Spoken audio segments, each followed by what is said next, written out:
Hello, my dear friends. Welcome to my YouTube channel, Prahari's Care. So, ഒരു 2 ദിവസം ലീവായിരുന്നു. അപ്പോൾ നമ്മുടെ ഇൻഡോ പാകിസ്ഥാൻ വാർ 1971 second പാർട്ടാണ് നമ്മളിവിടെ ഇന്ന് അവതരിപ്പിക്കുന്നത്. അപ്പോൾ നമ്മളതിൻ്റെ ഒരു സിറ്റുവേഷൻസ് പറഞ്ഞിരുന്നു, പക്ഷേ അതിൻ്റെ ഒരു ബാക്ക് ഡ്രോപ്പ് നമ്മൾ നോക്കണം.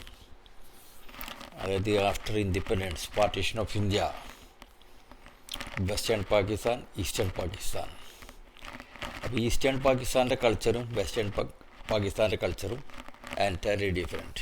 യുനോ, ഒരു ലാംഗ്വേജ് പ്രോബ്ലം ഉണ്ട്. അപ്പോൾ അതിനകത്ത് നമ്മൾ നോക്കുകയാണെങ്കിൽ നമുക്ക് മനസ്സിലാക്കും, ഒരു ഭയങ്കര ആന്തോളനം നടന്നിരുന്നു ലാംഗ്വേജിൻ്റെ.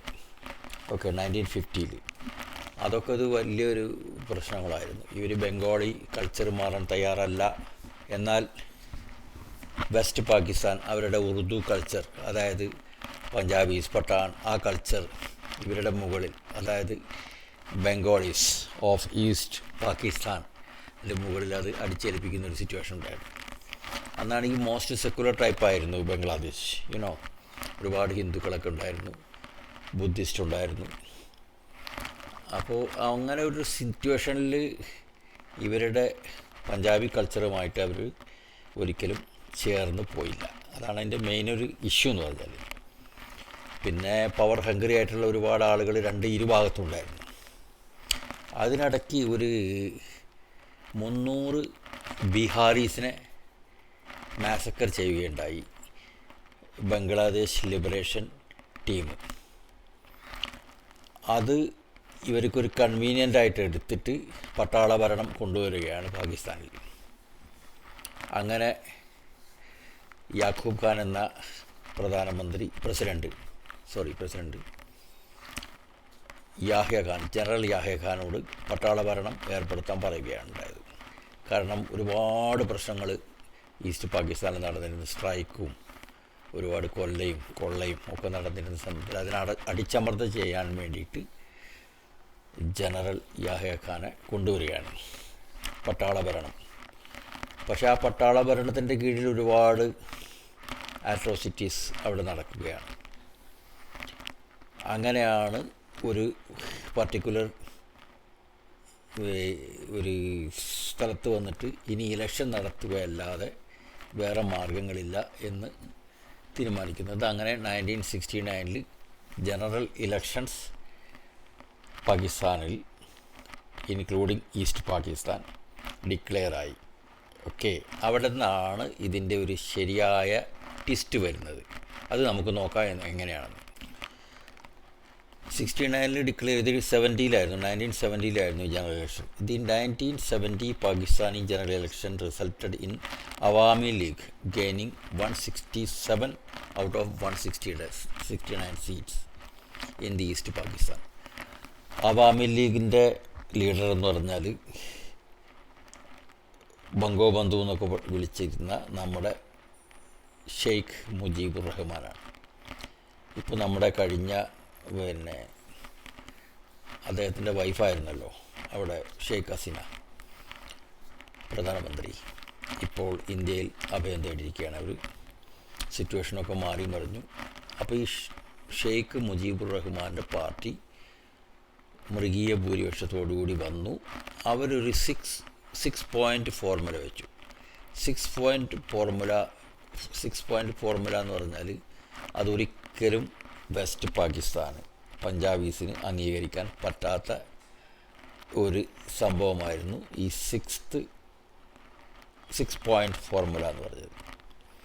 അതിനകത്ത് മെയിനായിട്ട് ആർട്ടിക്കിൾ മാറ്റാനും പുതിയ കോൺസ്റ്റിറ്റ്യൂഷൻ ഉണ്ടാക്കാനും അതിനകത്ത് എൻറ്റയർലി ഭരണം ഡീസെൻട്രലൈസ് ചെയ്യാൻ വേണ്ടിയിട്ടാണ്. ഈസ്റ്റ് പാകിസ്ഥാൻ്റെ കാര്യം ഈസ്റ്റ് പാകിസ്ഥാൻ നോക്കിക്കോളും. Only defence and foreign affairs ഇത് മാത്രം സെൻട്രലി നാഷണൽ അസംബ്ലി നോക്കിയാൽ മതി. ബാക്കി എല്ലാ കാര്യങ്ങളും ഞങ്ങളുടെ നാടിൽ നിന്ന് ഞങ്ങൾക്ക് അറിയാമെന്നുള്ള രീതിയിലാണ് അവർ ഈസ്റ്റ് പാകിസ്ഥാൻ മുന്നോട്ട് പോയത്. പക്ഷെ അത് സംഭവിച്ചു കഴിഞ്ഞാൽ, ഈ 6 പോയിൻ്റ് ഫോർമുല അംഗീകരിച്ച് കഴിഞ്ഞാൽ കോൺസ്റ്റിറ്റ്യൂഷൻ ഉണ്ടായിക്കഴിഞ്ഞാൽ പിന്നെ വെസ്റ്റ് പാകിസ്ഥാൻ്റെ ഹൈ ഹാൻഡഡ്നെസ്, അവരുടെ ഡോമിനേഷൻ തീരും എന്നുള്ളത് കൊണ്ട് അവർ എന്ത് ചെയ്തു, ഇലക്ഷൻ അട്ടിമറിച്ചു. ഇയാൾ ഇഷ്ടംപോലെ ആവാമി ലീഗിൻ്റെ ആളുകളെ അറസ്റ്റ് ചെയ്യുകയും കൊള്ളയും കൊലപാതകവും റേപ്പും അങ്ങനെ നടത്തി. അങ്ങനെയാണ് സിറ്റുവേഷൻ വളരെ വൾഗറായത്.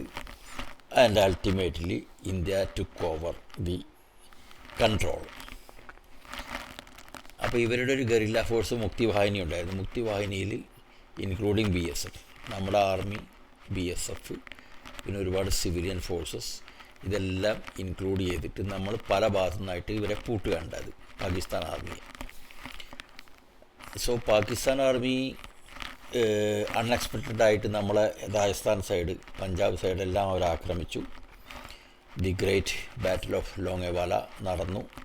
അതിൻ്റെ പ്രത്യേക ഒരു എപ്പിസോഡ് തയ്യാറാക്കുന്നതായിരിക്കും. വളരെ 120 പേരുള്ള നമ്മുടെ പോസ്റ്റ് 3000 പേര് വരുന്ന പാകിസ്ഥാനെ ചെറുത്ത് നിർത്തിയ ഒരു കഥയാണ് ബാറ്റിൽ ഓഫ് ലോങ്ങേവാല.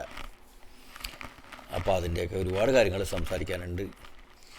അപ്പോൾ അങ്ങനെ ഒരു ഇന്ദിരാഗാന്ധി വളരെ സ്ട്രോങ് ആയിട്ട് അതിനകത്ത് ഇടപെട്ടു. അതിനിടയ്ക്ക് നമ്മുടെ അമേരിക്ക ഇതിനകത്ത് കൂതുകയാന്ന് പറയാം. അമേരിക്ക വന്നിട്ട് അമേരിക്കയുടെ 7th ഫ്ലീറ്റ് ഷിപ്പ് ആയിട്ട് യുദ്ധക്കപ്പലുമായിട്ടൊരു വരവ് വന്നു. ആ സമയത്ത് ഒരു കേബിൾ കൊടുത്തു നമ്മൾ, ഇന്ദിരാഗാന്ധി പറഞ്ഞിട്ട് ഒരു കേബിൾ ഇവിടുന്ന് ഫോറിൻ മിനിസ്ട്രിയിൽ നിന്ന് റഷ്യയിലേക്ക് പോയി. അപ്പോൾ അറേബ്യൻ സീയിൽ 7th ഫ്ലീറ്റ് ഓഫ് അമേരിക്ക വരുന്ന സമയത്താണ് അവരുടെ മുമ്പിലായിട്ട് 2 സബ്മറൈൻസ്, മുങ്ങിക്കപ്പലുകൾ സമുദ്രത്തിനടിയിൽ നിന്ന് പൊങ്ങി നമുക്ക് ഇന്ത്യക്ക് കവചം തീർത്തു. റഷ്യൻ സബ്മറൈൻസ് ആയിരുന്നു. അതോടുകൂടി അവർ തിരിച്ചു വിടുകയാണ്. ഞങ്ങൾ ഈ ഭാഗത്ത്, ഞങ്ങൾ ഈ കളിക്കില്ല എന്നുള്ള രീതിയിൽ അവർ തിരിച്ചോടി എന്നുള്ളതാണ് കഥ. So that was a clever move by India to involve Russians into the defence of India. അന്ന് മുതൽ, അതിനു മുമ്പ് തന്നെ റഷ്യയായിട്ട് വളരെയധികം സഹകരിക്കുന്ന ഒരു കൺട്രിയാണ് ഇന്ത്യ. നമുക്കങ്ങനെ ഇടയ്ക്കിടയ്ക്ക് സമയം കിട്ടുന്നതിനനുസരിച്ച് ഇതിൻ്റെയൊക്കെ കാര്യങ്ങൾ പറഞ്ഞ് മുന്നോട്ട് പോകണം. Okay. In April 1971, exiled Awami Leaguers formed a government in exile at Baidyanath Tala in Meherpur. So the East Pakistan Rifles, Bengali officers in Pakistan Army, Navy and Marines defected to the rebellion. അവരെല്ലാം ബഗോഡയായിട്ട് ഏതിൽ ചേർന്നു? ഈ മുക്തി വാഹിനിയിൽ വന്ന് ചേരുകയുണ്ടായത്. പിന്നെ അങ്ങോട്ട് യുദ്ധമായിരുന്നു. ഇന്ത്യയുടെ support കൂടി വന്നപ്പോൾ അവർക്ക് നല്ല സ്ട്രെങ്തായി. And we defeated Pakistan and we got 93,000 refugees, surrendered person, POW, prisoner of wars, who were subsequently returned to Pakistan. ഇതിനിടയ്ക്ക് അമേരിക്ക നന്നായിട്ട് ഇൻവോൾവ് ചെയ്യാൻ ശ്രമിച്ചു. There was also a meeting between Prime Minister Indira Gandhi and President Richard Nixon of America in November 1971, in which the America tried to intervene, but Indira Gandhi rejected American advice against intervening in the conflict. അപ്പോൾ America പറഞ്ഞത്, India നിങ്ങളിതിൽ ഇടപെടാൻ പാടില്ല എന്നാണ് പറഞ്ഞത്. പക്ഷേ ഇന്ദിരാഗാന്ധി അത് reject ചെയ്തു. കാരണം നമ്മുടെ തൊട്ട അയൽവക്കത്ത് ഇങ്ങനെ ഒരു പ്രശ്നം നടക്കുമ്പോൾ അതിൽ ഇടപെടാതിരിക്കാൻ കഴിയില്ല എന്നുള്ള രീതിയിൽ നമ്മൾ ഇടപെട്ടു. ഭംഗിയായിട്ട് ബംഗ്ലാദേശിന് സ്വാതന്ത്ര്യം വാങ്ങിക്കൊടുക്കുകയാണ് ഉണ്ടായത്. 1971 വാറിൽ നമുക്ക് നല്ലൊരു വിജയമായിരുന്നു അത്. പക്ഷേ ഇവെന്തോ ഒരുപാട് നമ്മുടെ ഡിഫൻസിൻ്റെ ആർമി പേഴ്സണൽ വെസ്റ്റ് പാകിസ്ഥാൻ്റെ പല ഭാഗങ്ങളും ആയിട്ട് അകപ്പെട്ടു പോയി. അവരുടെ ഒന്നും ഒരു റെക്കോർഡുമില്ല. അത് റെഡ് ക്രോസും അംനസ്റ്റി ഇൻ്റർനാഷണലിസ്റ്റൊക്കെ ഒരുപാട് എല്ലാ ജയിലുകളും പരതിയിരുന്നു. പക്ഷെ അവർ ഇന്ത്യൻസിനെ അവർ പ്രിസണേഴ്സിനെ വെച്ചവരെയൊക്കെ മാറ്റിപ്രാപിച്ച് അവിടെ അങ്ങനെ ആരും ഒരു ഇന്ത്യൻസും ഇല്ല എന്നുള്ള റിപ്പോർട്ടൊക്കെ കൊടുത്ത് അങ്ങനെ ഉണ്ടായിരുന്നു. ഇപ്പോൾ റീസെൻ്റ്ലി ഒരു 1971 എന്ന് പറഞ്ഞൊരു മൂവി മനോജ് ബാജ്പേയി അഭിനയിച്ചൊരു മൂവി വന്നിട്ട് അതിൽ ഈ കഥ പറയുന്നുണ്ട്. അവർ പലരും മരിച്ചുപോയി.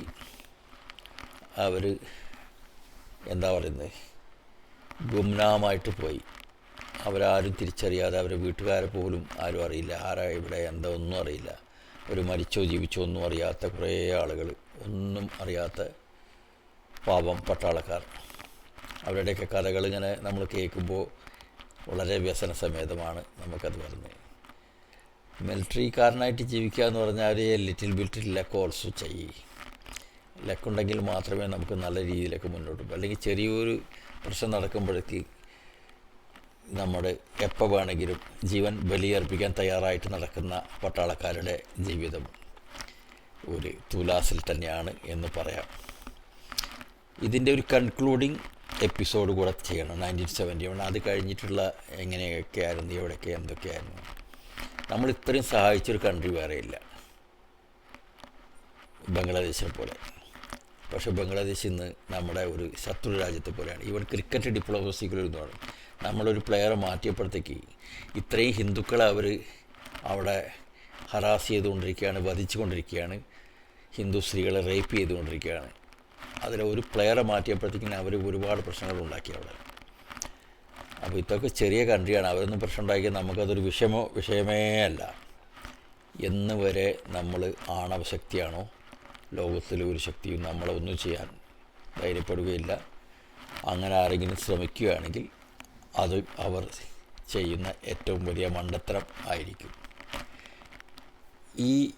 ഈ ഒരു എപ്പിസോഡിൽ ഇത്രയേ ഉള്ളൂ. ഒരു കൺക്ലൂഡിങ് എപ്പിസോഡ് അടുത്ത എപ്പിസോഡിൽ പറയാം. അതിനുശേഷം നമുക്ക് മറ്റുള്ള ഒരുപാട് കൺട്രിയും ഒരുപാട് ഡിഫൻസ് സ്ട്രാറ്റജിയെ പറ്റിയൊക്കെ ചർച്ച ചെയ്യാനുണ്ട്. Okay, bye. എല്ലാവരും സബ്സ്ക്രൈബ് ചെയ്യുക, ലൈക്ക് ചെയ്യുക, ഷെയർ ചെയ്യുക. Thank U.